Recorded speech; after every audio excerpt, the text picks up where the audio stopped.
అమ్మాయి ఒక్కటే ఒక గాలి మీద నిలబడలమ్మా.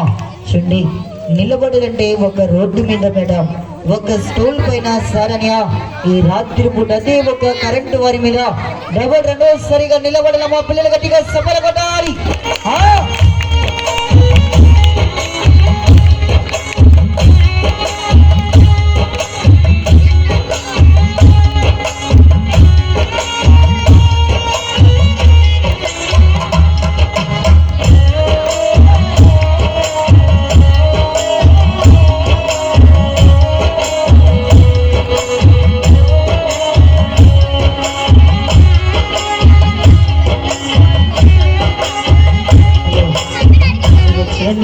ఇప్పుడు 2 బిందెలు